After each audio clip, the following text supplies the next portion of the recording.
Welcome back to the Rebuilt Parish Podcast. Today's episode is a special one. We are bringing you a breakout session straight from the Rebuilt Conference. This session is called Creating a Worship Culture, Raise the Praise, and it's led by Simon Pyles, who leads the band and worship at Church of the Nativity. In this talk, Simon shares how to build a vibrant culture of worship in your parish, one that inspires people to actively engage, connect with God, and lift their hearts in praise. Whether you're just starting to think about music ministry or looking to take your worship to the next level at your parish, this session is full of practical insights and inspiration. Let's dive into Creating a Worship Culture, Raise the Praise with Simon Pyles. Welcome, everybody. Hope everyone's having a good day so far. Thanks so much for joining me for our breakout. Creating a Worship Culture, Raise the Praise. I'm not sure who named this one, but I love that. You might recognize me. My name is Simon Pyles. I'm here, help lead the band here at Nativity, among other many things. Thank you so much. I'm honored to be a part of this incredible group of musicians, and for some reason they decided to let me talk instead of sing. So this is going to be a lot of fun. And I'm just so grateful you all are here to have good conversations with us here. So, all right, creating a worship culture. To create a worship culture, we need to build a worship team. And that's a decent amount of what I'm going to talk about today, and then we'll definitely leave plenty of time at the end for Q&A, because I know that there are burning questions, not just about what I'm going to talk about. So, we will dive right in. Before we build a team, we need to have a vision. Right? We're talking a lot about imagination and casting visions. We need to have a vision for what music looks like in our parish, on our weekends. What is the music we're looking for? What is the impact we want music to have? Before we're going to build this team, I know a lot of us already have a worship team or have musicians or have people doing music, but it's good to take a step back and think, what is our goal? What do we want the music to look like? How do we want it to support our weekend and our message? So what's the plan that our worship team will then need to execute? This is going to help us determine who we're looking for. Do we already have the leaders that we need? Or do we need something completely different, right? So, vision for music. A couple great questions to ask conversation starters. Who are we trying to reach? Here at Nativity, I'm sure you've heard this several times today, if not before today. Our target has a name. His name's Timonium Tim. And from a music perspective, to me, that means we're looking for that unchurched person who might just come to church if he hears music that he likes or music that he can identify with. You know, it's music and the message. That's what people say about Nativity. That's why people come here. And they stay for the community and the service and everything else that comes with it. But music and the message are the things that draw people here, right? And so if we can make that invite just a little bit easier of, man, you got to hear the music at this church, or come to my church, the music is fantastic. Whether it's a rock band or the best choir, it doesn't matter. If it's good and you've invested in it, it makes that invitation easier and it gets people in the building. So the next thing is identify strengths and weaknesses of the current music. I'm sure we all have thoughts in our head of what we showed up here with, you know, the feather in our cap of we do this really well. Think about the things that are weaknesses. It helps to know where we're coming from to determine where we want to go. What's working, what's not. And then this gets into the question of, are our current team members on our worship team, or our leadership, capable of executing the vision that we just came up with, right? So do we have the team in place to actually do the thing that we want to get to? And this can be a tough question to ask, I think, in a lot of cases, especially when our parishes are in transition.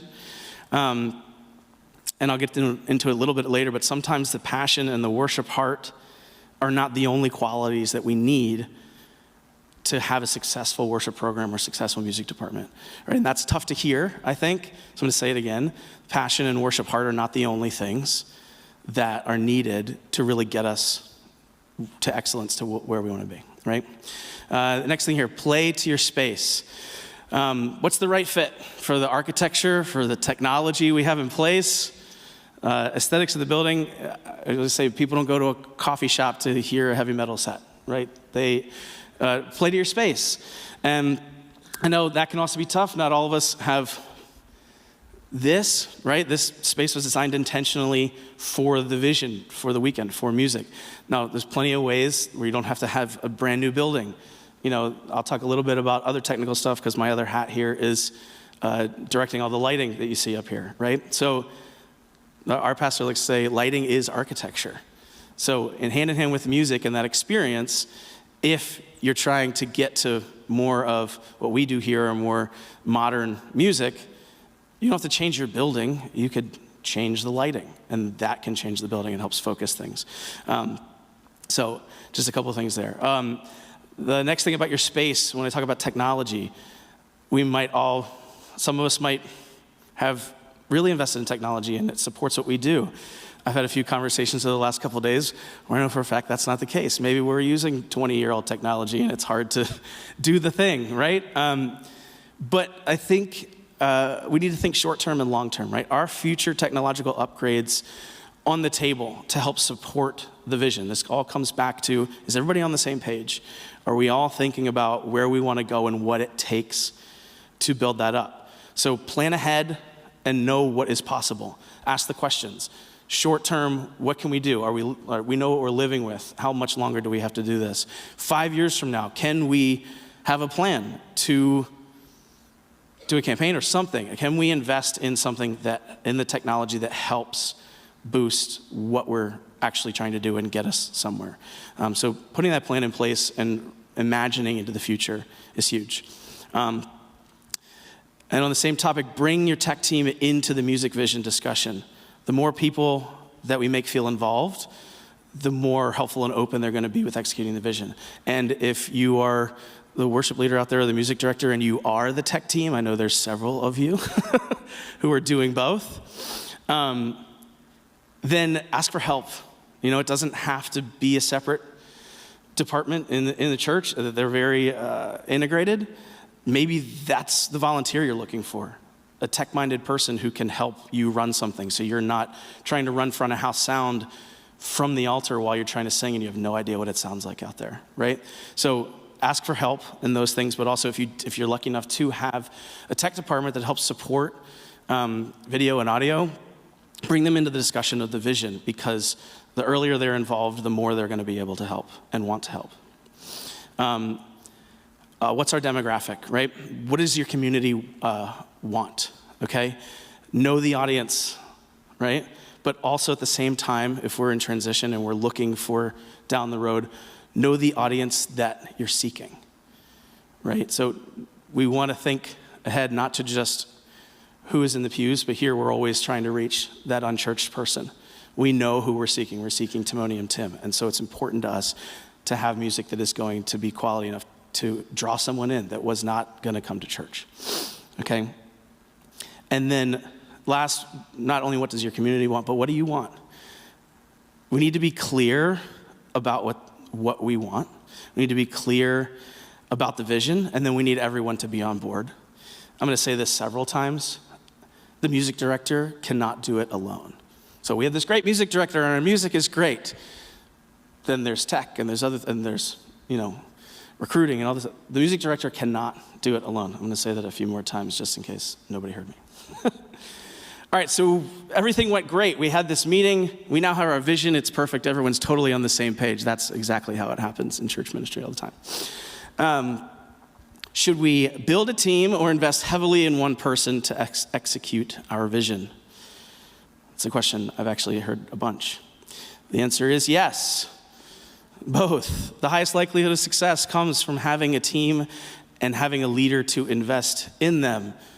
The music director can't do it alone, right? A team needs a leader. We need a team. I said that before, but a team needs a leader.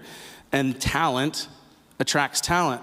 So it might be the first step of investing in that one person who has this potential or is super talented or is really good at what they do, because talented musicians run in circles of talented musicians. There's a community out there, right? And so utilize them to bring their circles to church.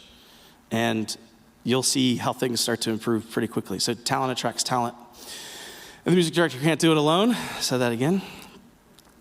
But always be investing in team members to be leaders. We talk about layers of leaders here at Nativity as one of the anchors of Rebuilt as well.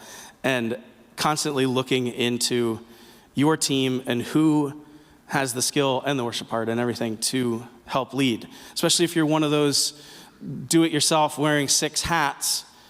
Who is that person, if you're running tech and doing sound and organizing everything, and you're also the person leading worship on Sundays, right? Who is that person that is capable of learning from you and leading that service without you, right?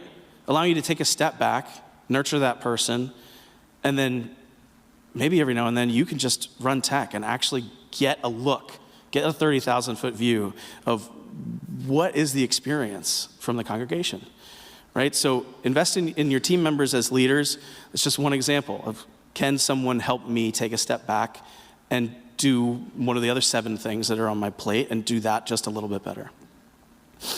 And then I'll say, this doesn't happen overnight. Culture is built over time. So a culture shift towards a vision of what music looks like, it's consistency, right? It's everyone being on the same page, and it's consistency over a long period of time. The highest likelihood for a culture to stick is to have these layers of leaders, is to have multiple generations of leaders.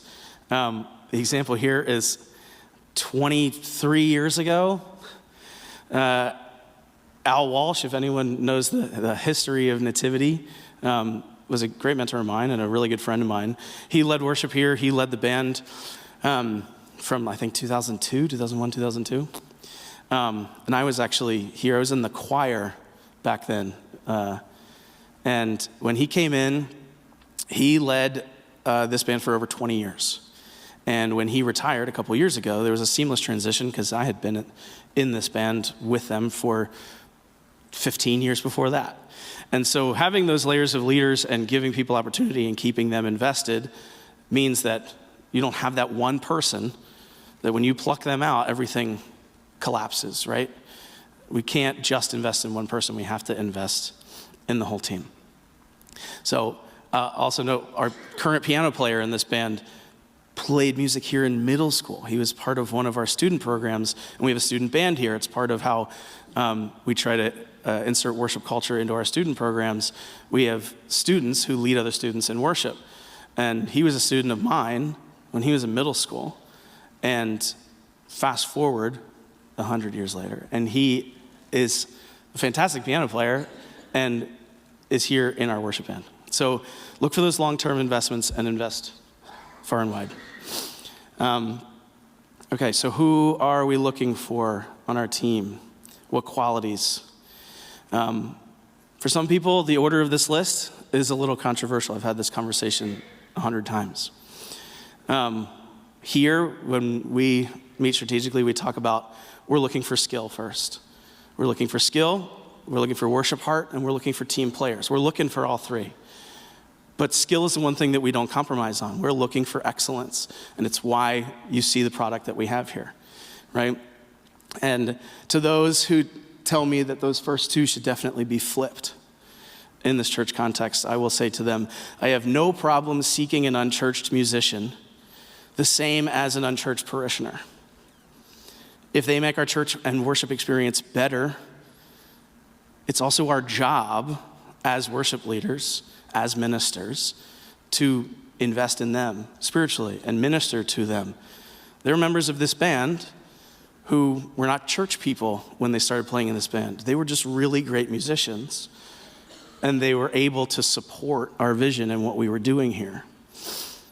And I will say that at least one of those people who has been here for several years, something somewhere shifted for him, and his kids were just baptized in this church a year or 2 ago, right?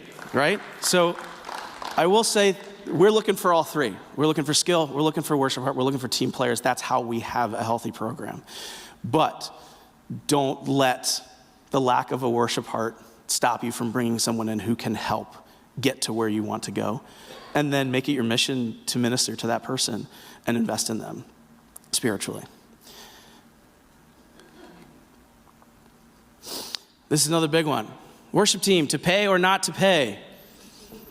We pay all of our musicians here.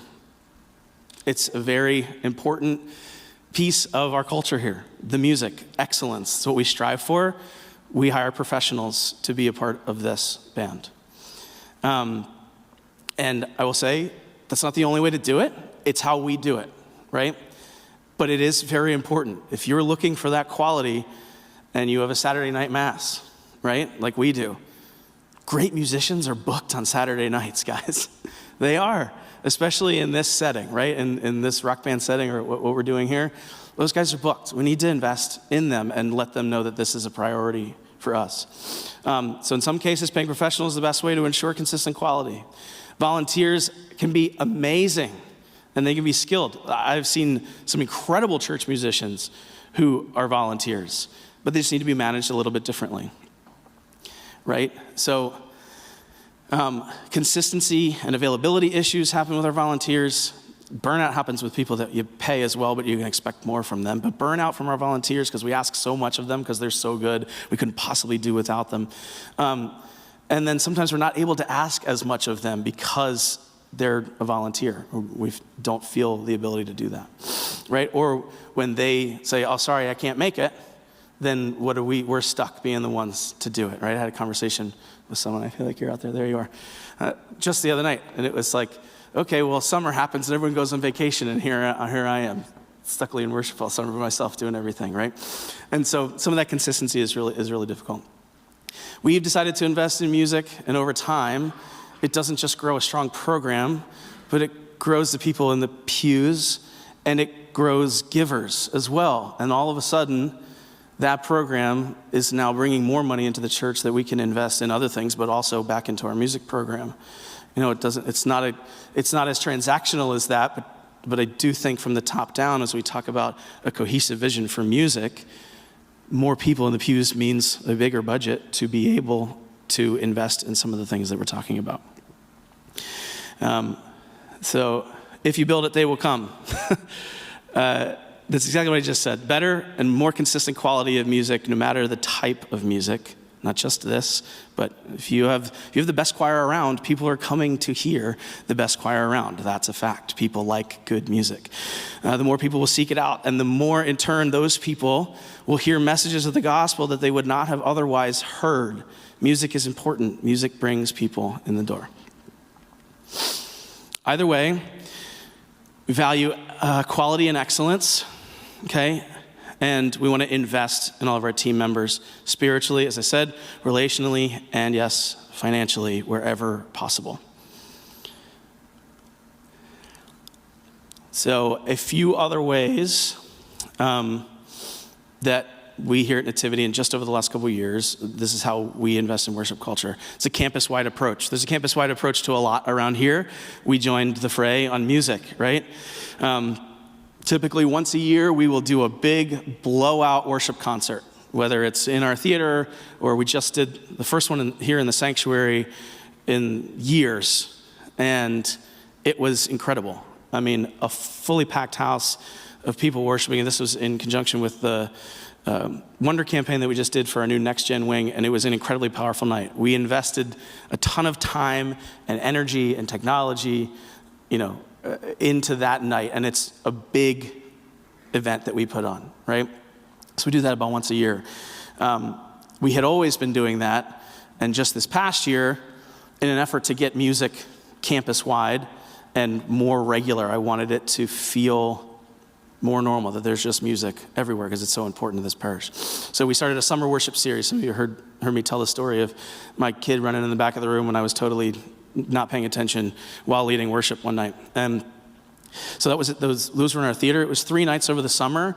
Very smaller budget hit for sure. A couple of quick rehearsals, and it's an hour of worship music on a weeknight, and just inviting people in the summer to come in and worship with us and stay connected through music. We hear a lot around here that people want more of our music than just what's on the weekends. And if you are hearing that from your parishioners, try to find a way to give it to them, right? Even if it's just you take a night and do a recital or a solo concert or something on a small scale, keeping people involved and invested in coming and hearing music goes a long way. And then we also have music at all of our staff and ministry events. So we have a lot of ministers around here, as you can see by all of the fantastic people wearing the shirts. And I think the breakout before this one was all about all those incredible hundreds of ministry opportunities that were filled. So we have a lot of minister rallies. We have meetings where we're trying to build those people up. And music at those events is key because it's part of our culture, right? That's part of the vision for music is we have music across our entire campus. And that can mean that we have a couple members of the band or just myself lead some worship at the beginning of the night.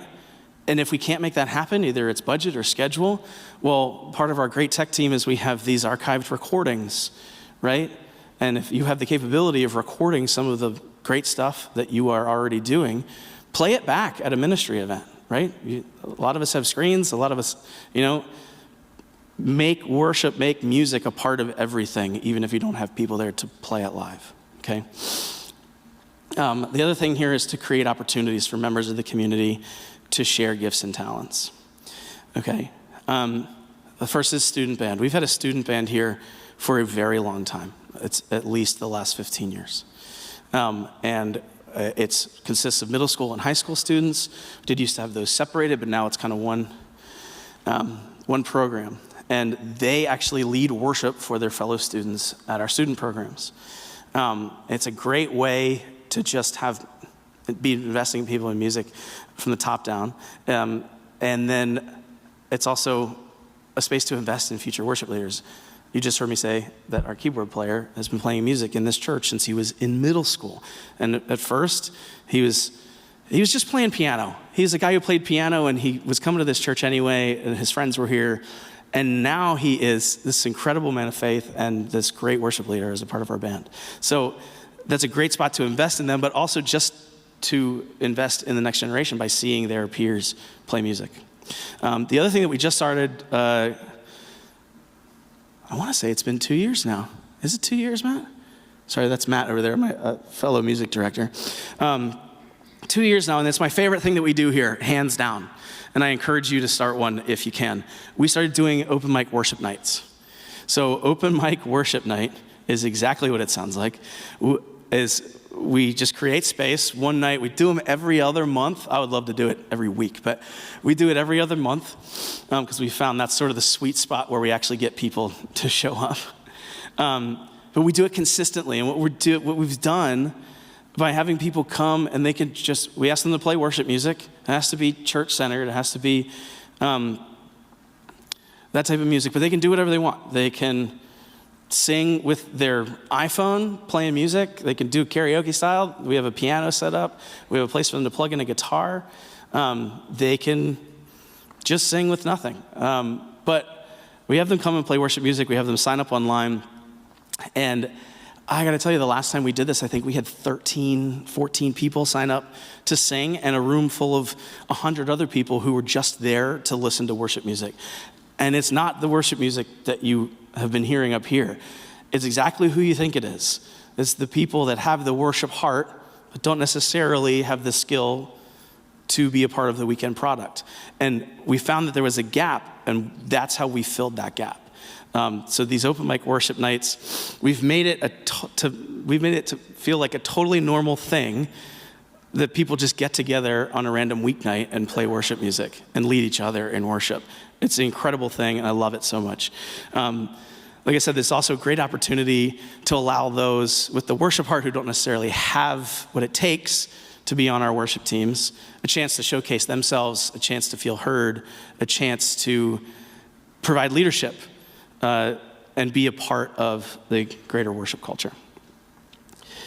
So before we get to some questions here, I will say the Nativity way is not the only way. I think it's a great way because I've been a part of it for 25 years.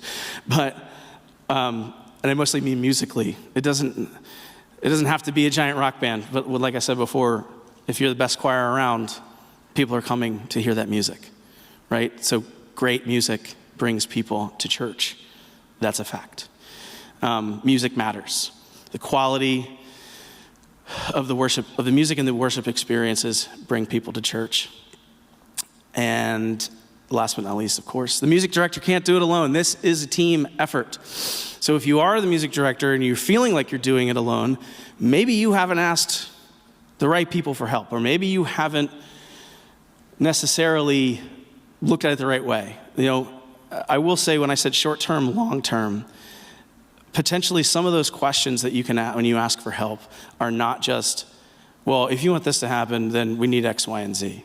Like, how about let's talk about the greater vision for everything, and then see where music fits in. Where do I fit into this vision? And can I be a part of the conversations of the greater vision of the church? If I'm going to direct the music, and music is a big part of our parish, then bring me in. I want to be involved, just like I want leadership involved in what we're doing with music. Support from the leadership and clear communication on the vision of the church is huge.